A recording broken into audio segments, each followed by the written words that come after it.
What's going on, guys? Aero here, and welcome back to another video. Now in today's video, I want to talk to you guys about the recent interview that Mr. Masuda got to have with Eurogamer about Pokemon Let's Go Pikachu and Let's Go Eevee. Now this interview came out just a few days ago, and I know a lot of people have mixed opinions on how they feel about this. I actually haven't gotten the chance to read this entire interview myself, so I'm going to be reading this for the first time as well, and we can take a look at it together, and I'll give you guys my thoughts and opinions on it. So yeah, let's get started. Now the first thing that it says here is, so it's been 20 years since the release of Pokemon Red and Blue in the West, 19 here in Europe. So first of all, congratulations. Was that anniversary one of the main reasons that you chose to set Let's Go in the Kanto region as a retelling of Pokemon Yellow? And Mr. Masuda responded by saying, so actually it was more that the main targets of these games is kids who haven't gotten the opportunity to play Pokemon Go because, as you know, they don't have a smartphone.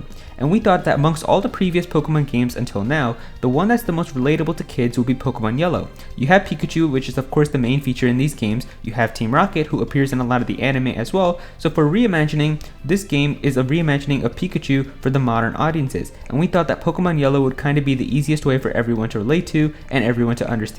And then we actually noticed that afterwards that this would be the 20th anniversary of the releases of those games, so we thought that's great, it lines up nicely. At the time, of course, you had pixel art, all in black and white and all in monocolor, but with the new games, we have the television, which is one of the main ways to play. You're also looking at it from quite close up, and it's nice to see the high quality graphics there are, so we want people to experience the difference between the first simple pixel art and the new high graphics on the big television screen. So here I can pretty much agree with everything that Mr. Masuda said. I mean, he said that they decided to pick Pokemon Let's Go Pikachu because of course Pikachu is a big part of the Pokemon series. I mean, Pikachu is the mascot of Pokemon, so that makes a ton of sense for kids to relate to. I mean, obviously they can see Pikachu and be like, oh yeah, this is a Pokemon game. And then obviously they chose Eevee because your rival chooses Eevee in Pokemon Yellow. And they also decided to pick Kanto because of Team Rocket. And I can agree with him in the fact that Team Rocket is pretty iconic and a lot of people remember Team Rocket. I mean, Jesse and James are pretty much in every single Pokemon episode, so I can definitely see why he thinks like that and why kids could relate to Kanto and Team Rocket. Now the next question here is that it says, so would you say that this is the definitive version of Kanto? Is it close to what you or Game Freak imagined when you were first making it back then? And Mr. Masuda said, so this time around, obviously we're making a game that will be played a lot in the living room on the big television as we mentioned, and the setting of the story is the Kanto region, which is a region in Japan which is known for or strongly associated with summer or having a nice kind of summer atmosphere. This is something that we were always aware of when making this game, and also the fact that we didn't want to make it in any way a scary game. We wanted the image to be kind of friendly in graphics and things like that. But this time around, you know that you could have friends coming over to your house, play with one player or two players support play, throwing the Pokeball, and there's all sorts of aspects that we were able to do to make it successful this time around, and so it feels like it was so easy this time, but at the time of the original games it was impossible to do, so it is a pretty big difference. So here I think he's pretty much correct as well. I mean, he's just talking about how they expect you to play Pokemon Let's Go Pikachu and Let's Go Eevee on your TV, and how they want you to be able to experience the game with multiple people as they've incorporated that into the games, but it wasn't possible with the original Pokemon Yellow because it was on your handheld console, which was the Game Boy, and you pretty much were forced to play it by yourself. So the next thing that Eurogamer asked was, so you mentioned not wanting Kanto to be scary, and I know that you've talked about Pokemon and Let's Go in particular being accessible to new players. Are there still puzzles and challenges, things like strength puzzles and caves, or have you moved away from that entirely now? And so Mr. Masuda's response was, so when we try to think about how kids generally play games these days, what came to mind was mobile games that you play for a short amount of time, and perhaps you'll be moving between various games pretty quickly.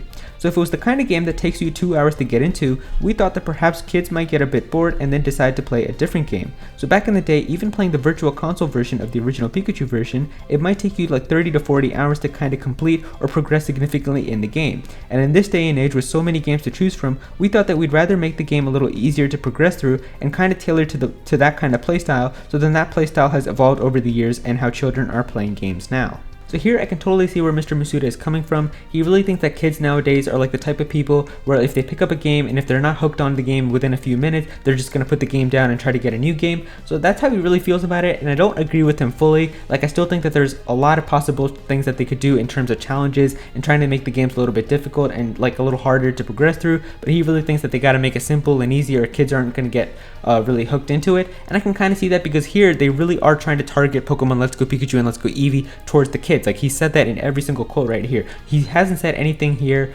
that he's like, okay, we're targeting this towards teenagers or we're targeting it towards young adults. Pretty much everything in his quotes is saying kids. So in terms of kids, I can kind of see where he is coming from. But like, as a person who plays Pokemon myself, like, you know, being like coming from like Pokemon Red and Blue and stuff like that, I can definitely see why a lot of people are frustrated by this, because they're really trying to make it very simple and basic. But then again, this game is targeted towards kids. I really hope, and I don't think that they will do, but if they do something like that next year with Generation 8, that's going to be the issue. But for here right now, I really don't have an issue until we see something like this happen with Gen 8.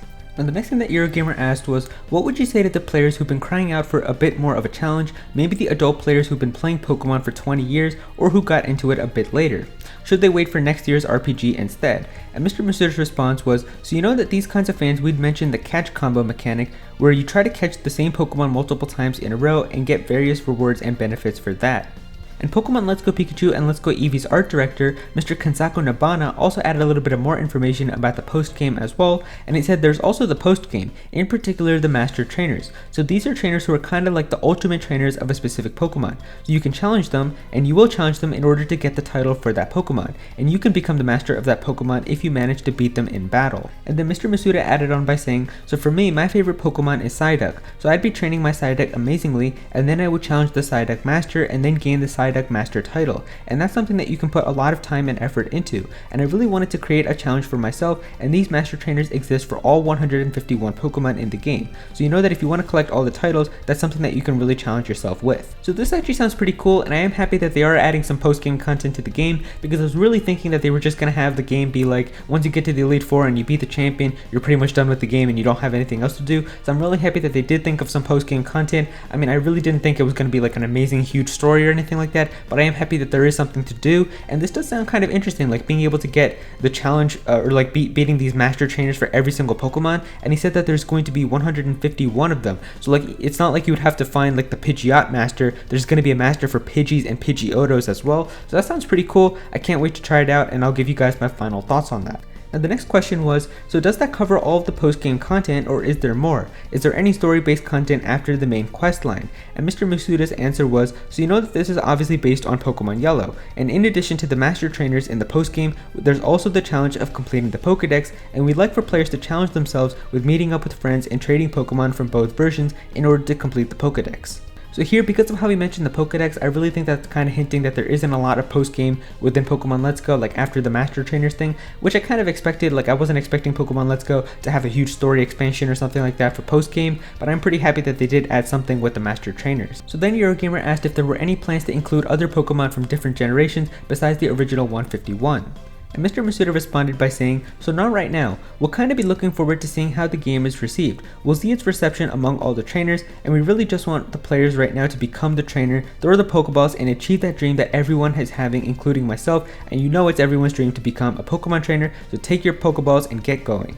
So here Mr. Masuda kind of avoided the question, but I really don't think that they're going to add any Pokemon from different generations. I really think it's just going to be the original 151 in Pokemon Let's Go Pikachu and Let's Go Eevee. So the next thing that Eurogamer asked was, we mentioned briefly that those HMs like Strength, and it's been something that's been changed with pretty much every game. Do you think that you've settled on an implementation with them in Pokemon Let's Go, with the fan-focused things like Surfing Pikachu and Flying Pikachu with the balloons?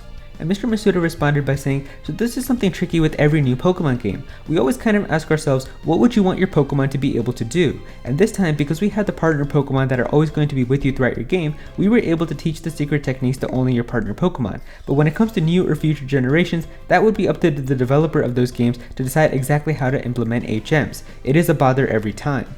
And then Mr. Masuda also laughed a little bit and said that it would be boring if the player just had to push the rocks by themselves, so I can kind of agree with him there. I mean, I think that HMs are kind of old now and they should move on for them, and I do like how they're adding new things with the HMs, like how right now the partner Pokemon does it, and how with Pokemon Ultra Sun and Moon and Sun and Moon, you had the ride Pokemon that helped you. So I kind of do like how they're incorporating Pokemon into it and not having the player be able to push the rocks and everything like that. But boy, like, does it take you back to like the old Pokemon games where you actually had to do that, and you were pretty much screwed if you forgot to bring like Waterfall or Dive or something like that. But yeah, I think it's kind of cool what they are trying to do with HMs now. I really don't think that we can just go back to having the old HMs like we did with previous Pokemon games. So then Eurogamer asked by saying, so do you see a future where you just don't have HMs at all and use a different system to manage how players progress? And Mr. Masuda answered by saying, so it's not really a technical issue that we have. If you teach a Pokemon surf and then go to an island and then have your Pokemon forget surf, you're pretty much stuck on that island. What are you supposed to do with that? It's just that every time we have the same type of problem, we try to think how can we solve that issue. So in the case that if the player was just swimming across the ocean by themselves and then carrying the Pokemon, you'd be like, well, am I the Pokemon